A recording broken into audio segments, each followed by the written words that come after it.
Hello, folks. And that's it.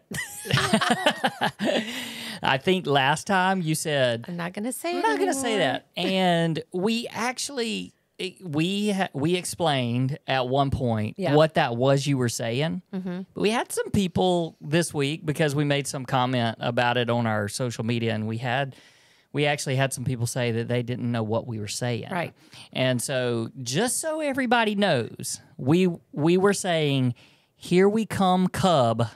Yep. Because it's like a bear cub. Like a bear cub. It's in reference to when you go hiking and you're supposed to yell, "Hey, bear." Yep. So the bears will run away and not attack you. And so one of the things that you can say is, "Here we come, cub." Because Logan said it. Well, Logan on our was saying hike. it. Yes. Yeah. And so it was just funny. It was funny. So that's why we were saying that. But no more. Well,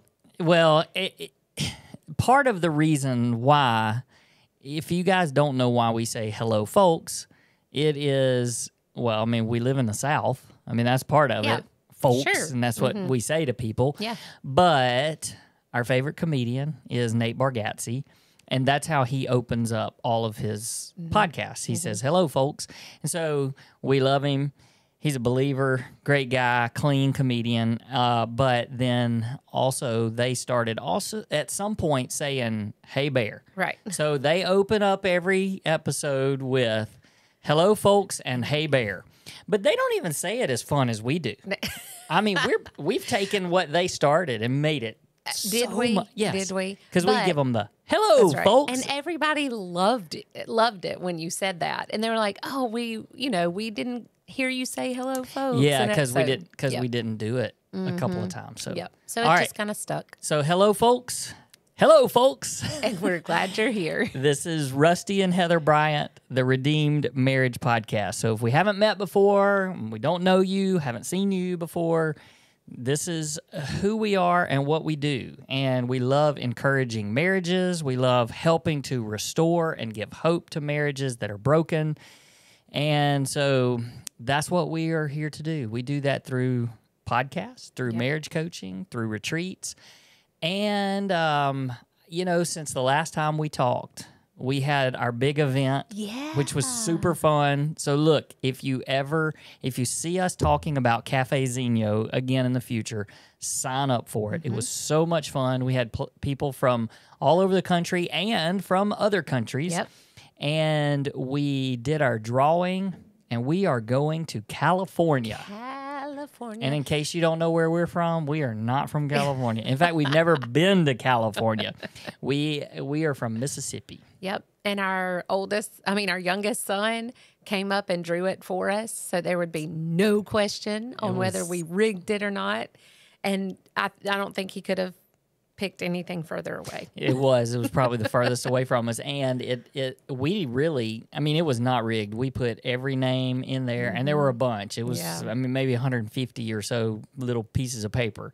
But he drew it, and we didn't even know where the city, which we won't say all that on the air. But but yeah, so we're hoping to. We've already connected with the couple. Yep. We're looking forward to it, and maybe you'll get to see some updates on that here in a few weeks. Yes. All right. We also, we set our retreat dates. Yeah. Yeah. So on the Cafe Zeno, which means little cup of coffee in Portuguese, just come and fellowship with me. And on that call, we set our retreat dates. Everybody who was on that call or had registered for that call got the information about our retreats and the dates and the cost and are you interested form, and those are starting to fill up. Yeah, they're rolling in, but if you're listening, you don't know what in the world we're talking about, on our website under contact, there is a retreat inquiry form. You can go there, get a little more information, you can see the dates and stuff. But there is obviously this pecking order now. Yeah.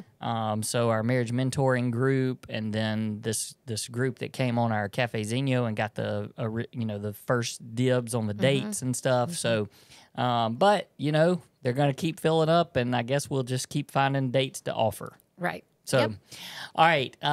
So here we go today. Sorry, we just wanted to catch up on some things.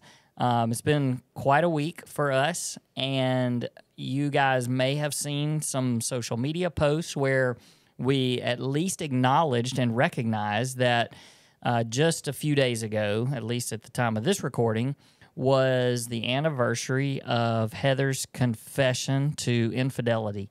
And that happened in 2011. So it's been 13 years ago, August 23rd, 2011.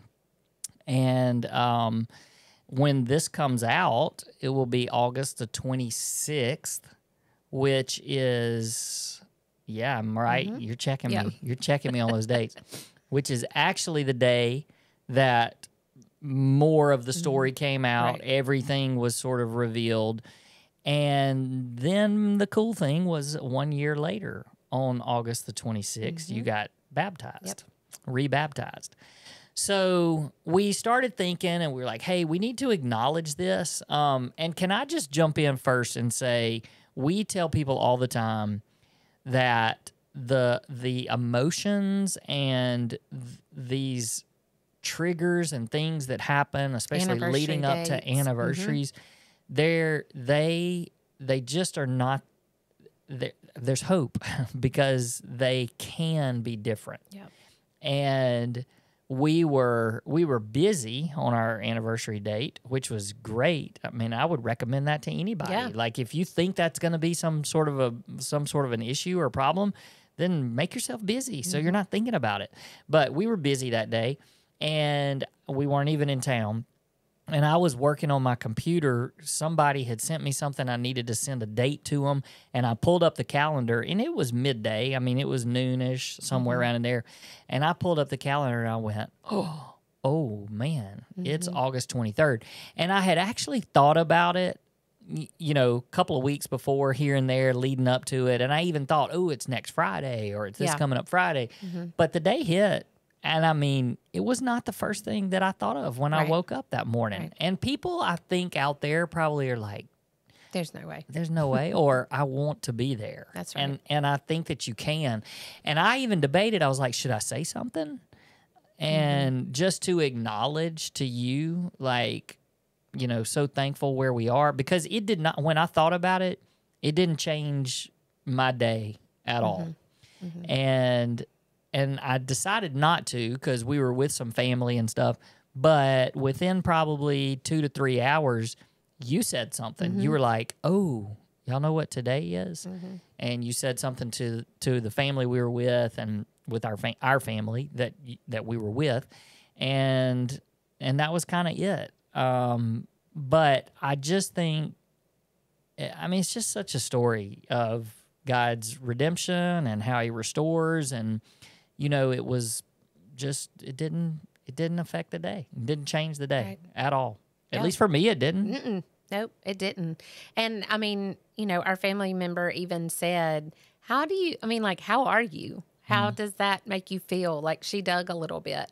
And I was able to say that there has been so much restoration and healing around this date. And we talk to people all the time about redeeming things, dates, places, all of those things, that it really, like, it didn't take the breath out of me. You know, she was just like, do you deal with, you know, shame and guilt more on this day? You know, all of those things.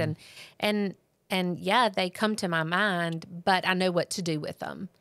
And I think that is what I'm learning about life in general. When the enemy attacks using whatever methods he does in your life, in my life, you know, in our listeners' lives, that once you acknowledge it, you see it, you call it for what it is, and then you say, you're not having this, then it is, you are able to deal with those emotions and feelings and triggers so much better. So just knowing that they're coming, knowing that, you know, we even said this weekend sometime, the enemy doesn't try new tricks. Like, he does the same thing over and over. And like, why does this surprise us that this is what he's attacking us with? And so, you know, just knowing, yeah, I see you. And I'm not giving this to you. I'm not giving this day to you. I'm not giving this moment to you. I'm not giving my thoughts to you.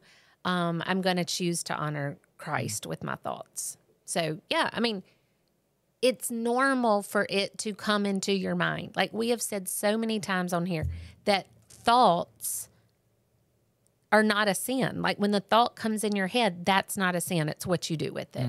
And the enemy would want nothing more than for those thoughts, when they came into our minds, yours at noon, mine at 2, to completely derail us.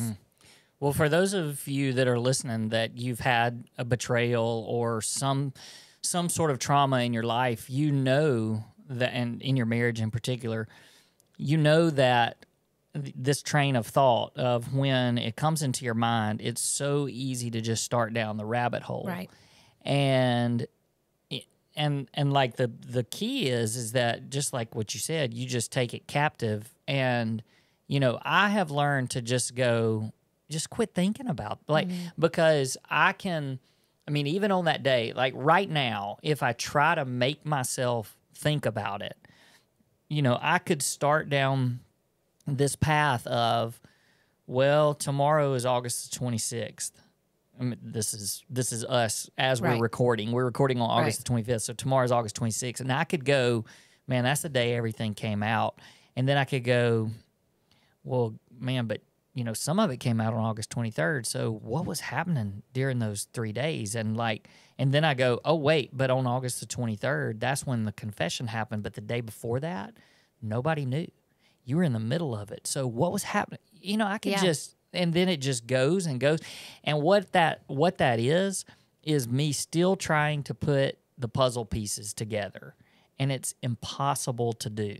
And so I would just encourage anybody that's listening to this to do a couple of things when these anniversaries might hit. One is make yourself busy, and even if it's go do something fun with your spouse, you know, if that's what it needs to be. But then also just stop yourself from going down the rabbit hole, and don't chase the puzzle pieces. And still, it doesn't matter how long it's been, you know, whether it's been 3 years, 5 years, 13 years, just stop thinking about it. And you can make yourself stop thinking about it. There will be thoughts that come into your head, but you can stop the progression of those thoughts. Right. Now, the other thing, and this is what I just wanted to talk about today for a few minutes, is the other thing is that you think about the positives. And this is how, like when you said you can stop thinking about it. Yeah. This is how you do that. That's right. You replace your thoughts. You can't, like, that's one thing that's so important. You hear people say, just don't think about it. I'm sorry, what? Like, how do you not think about it? But you replace your thoughts with different thoughts. And that's where you're talking about replace them with positive things. And like what I've been thinking about just in the last few days is when I think about August the 23rd, 2011, and the question often comes up, and really I think about it sometimes, why did we stay together? You know, what were the reasons? And, you know, the results are obviously what they are, but they are a result of us choosing to stay together. And so as you think, well, why did we stay together? And then you can look back through 13 years and you can go, man, that's why we stayed together. And what if we had not stayed together? And as those negative thoughts come into your mind, you replace them with, wow, you know, I am so glad we made the choice to stay together because here we are. So when you think about why did you stay? You know, you got caught, you confessed, our worlds blew up. And, you know, even in the midst of that, you had a choice. And so why did you choose to stay? Well, you know, we talk a lot about finding a reason to stay, even if it's not for the right one. And I mean, if the right one's not marriage, you know, if I couldn't just say, oh, I'm staying because I love you and I made a mistake, you know, if that's not my first thought, find a reason that you need to stay.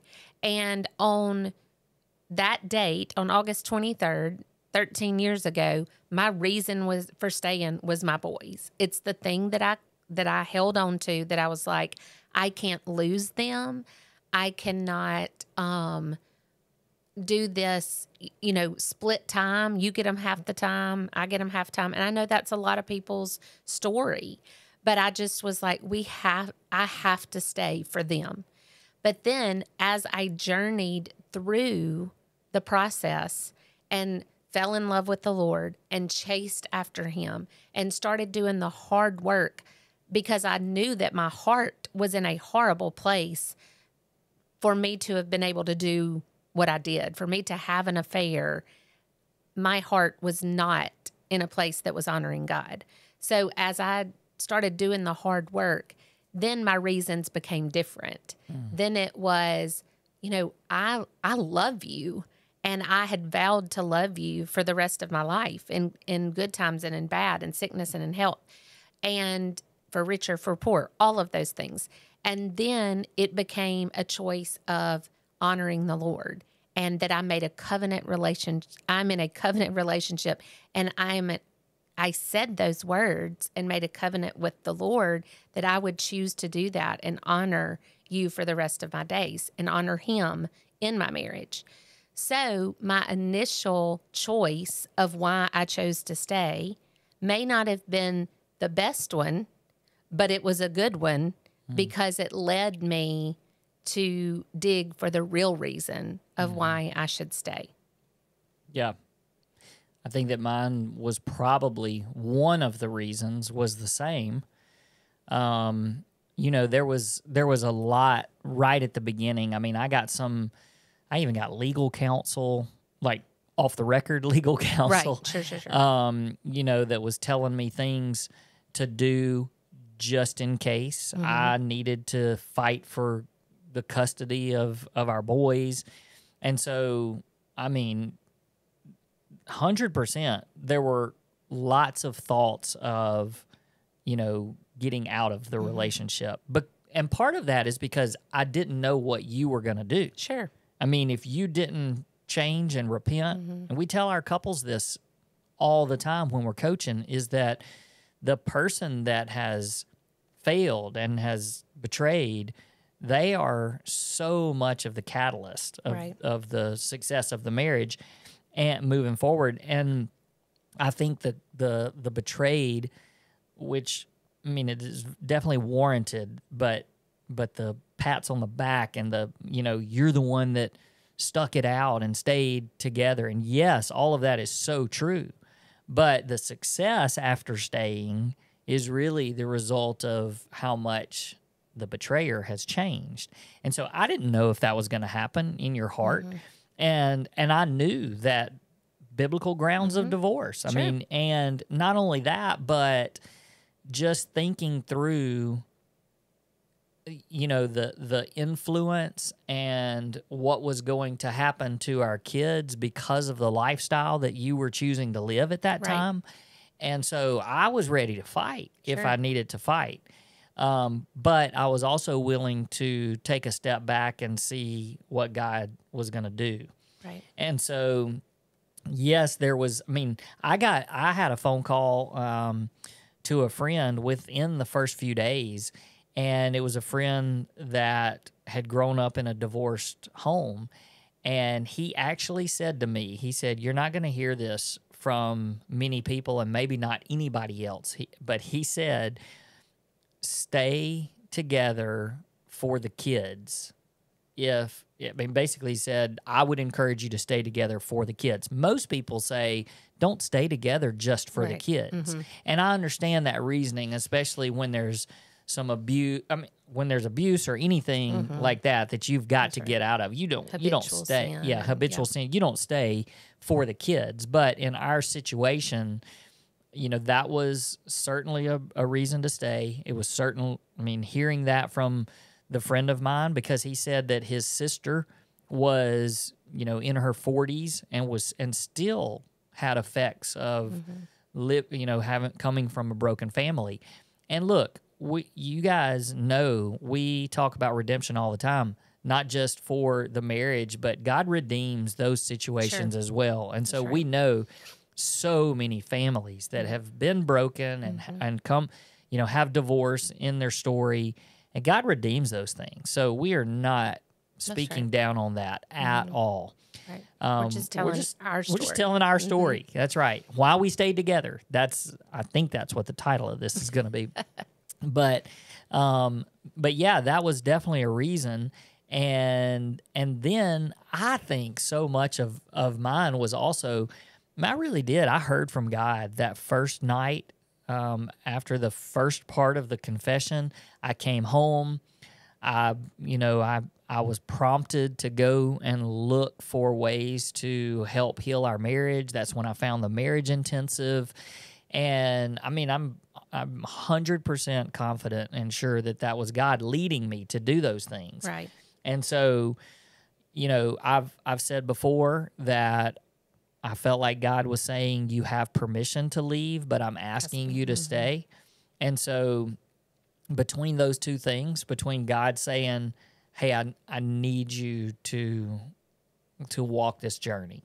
I'm asking you to walk this journey. Now, I also believe that, just like I said, God was saying, you have permission. I mean, it is in the Word, and you have permission. And if I had chosen that path, then I believe that God would He could still redeem my story. But instead, He chose, because He chose to redeem our story together. And so now looking... and you're saying we chose, but the first statement you said, He chose. He chose to change our hearts and bend our hearts in a way to where we decided to stay.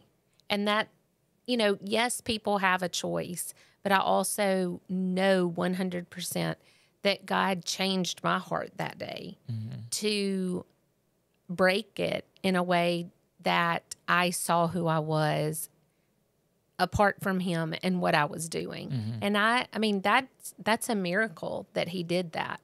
And I know it's because there were people praying. That's right. That I would be broken. And if you're listening to this and your spouse or someone is not broken for their sin and seeing who they are without the Lord, then you need to pray brokenness for them, that whatever it takes, God, break their hearts and let them see truth. Because I was so blinded to truth. The amount of sin and the amount of deception and the amount of convincing myself that what I was doing was okay, I couldn't see truth anymore. And I know that God chose, that He was chasing after me enough and loved me enough to break me. Well, the whole, when it was brought into the light, I mean, that's when it happened. Yeah. And so that's why we are so adamant and we stress so much about no secrets. And, for us, because it became so public, then all of a sudden there were people praying for us that we didn't even know were praying for us. Sure. But when it was still in secret, God was chasing after you when it was in secret. Sure. But you could not see it, and the scales were on your eyes where you had no spiritual sight to be able to see that. That's right. But when it came into the light and people began to pray, then, man, that's when you saw that God was chasing after you. Right. And you had to find out what this was all about. Right. And so, I think that there's a lot of people out there that they just dig in and try to journey and fight for their marriage alone. And I do understand that. Like, I understand the pain and just how scary it is and the shame and the guilt, all of that.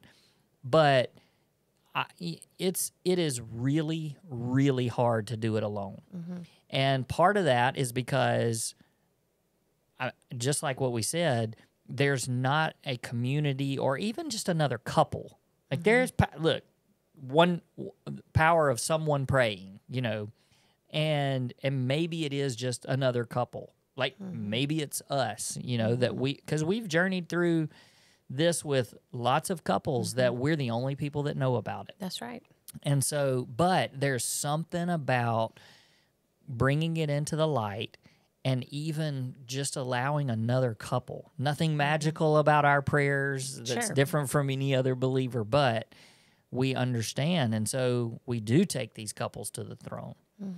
And so I think that's a big, what you just said, because you were talking just about how God chased, and then as people begin to pray, and it allowed you to change. Yeah. And so in the question of why did we stay together, I think that God chose to, I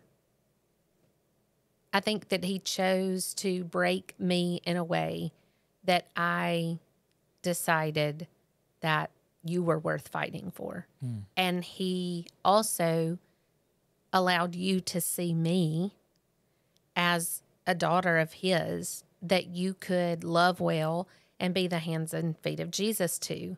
And so that was a gift. I mean, he could have, you could have hardened your heart to me and been like, we're done, which there were plenty of people that said for you to do that. But you stayed tender to where God was leading you and not where the world was leading you.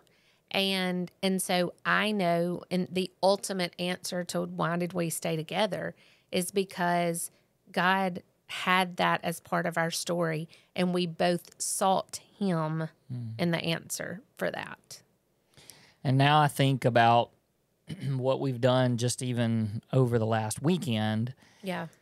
And I mean, there's plenty of times when I think, wow, this could have been so different. Yeah. And, we moved our second child. Our last one. Our last child. We only have two. We moved our second child into college, and we were together. And there were people in close proximity to us that were not together. And the awkwardness and the pain of moving a child in and the mom and dad are not together, that's just real. I mean, it's a reality. Yeah. And I'm sure it was all over that campus. Yes, absolutely. And so, for us to be able to go, the blessing of our child having us with him as he was moving in and taking this huge step in life of moving out of the house and moving into the dorm, and how different that could have been. But it's not just that. You think about all along the journey and the things that have happened that would not have happened if we had made other decisions. Well, and I think about walking into this home without either child, and I am definitely not going to cry again. I've got my makeup right, but I've pretty much been a mess today. But walking into our home, we walked in together, and that's a whole nother topic about preparing for being second honeymooners. But didn't we do that last week? Yeah. Okay. Sort of. Go back. Kind of. We talked about it on and off. Go back to last week. But what I was going to say is that would have been different. Oh yeah. That we walk in just to an empty home, or it just completely to not have each other, right? Because this has been hard. Sure, it's hard, and so I can't imagine doing it without you. Yeah, and so just that would have been completely different. And what I want. Oh, and then we came home to a great, great, great text message from one of our people that we've journeyed with. That's right. And read that. That made me cry again because their daughter got baptized today, decided she wanted to be baptized today, made a profession of faith to follow Jesus. And I just looked at their picture of their four family together after infidelity and just sobbed. Yep. Because I was like, they chose to stay together. And they're standing at the front of their church watching their daughter be baptized. And both of them are there and supportive of them. That's why we do what we do. And those are stories that can happen when you choose to stay together and you choose to honor God with your relationship. Yeah, and today when we were talking about this and this subject, like that was one of the examples in the story that, you know, couples that have made the hard decision to fight for their marriage like that, then they have the blessing of what you just described in this picture of the four of them being together. Yeah. And it could have been so different. Yeah. And so there's obviously been milestones like that all along the way for us. And so, you know, the answer to the question of why did we stay together? Well, there's a lot of them. I mean, there's a lot of them, but I even think about just the whole plan that God had of this. I mean, we're in a room that we meet with couples, and we literally sat right over there and had, you know, couples from all over the world that were on a call with us so that we could encourage them through our story. And 13 years ago today, I mean, who would have thought that that was going to be part of the plan? Right. We didn't even know if we were going to live in the same house ever again. Right. And here we are, same house, different purpose. That's right. So, that's right. Well, I hope that our story is an encouragement and hope for people. And I know that even like on social media, like Heather's really been, you know, pushing that this is a story that so many people don't hear on a normal basis. And so they think they're alone. They think they're the only one. And then all of a sudden, man, there is somebody that's made it. And not just made it, but 13 years later, and we got to walk into a house, an empty house that's not empty because we're both here. That's right. And, you know, our door's going to always be open for both of our boys, and I'm sure they'll probably come back more than we even could hope or imagine. That's right. Hey, thank you guys for listening. We are very grateful for our listeners. We'd love for you to share this with somebody. It doesn't mean that your marriage is failing or that you've had something in your marriage like our trauma, because you can learn from the stuff that we are able to share and the hope that we're able to give. So share it with a friend, whether they're going through something tough or not, and you may not even know that they're going through something tough. So we would love for you to do that, because we'd just love for our message of hope to get in the hands and ears of more people. All right, thanks, and we'll see you guys next week. Peace. Peace.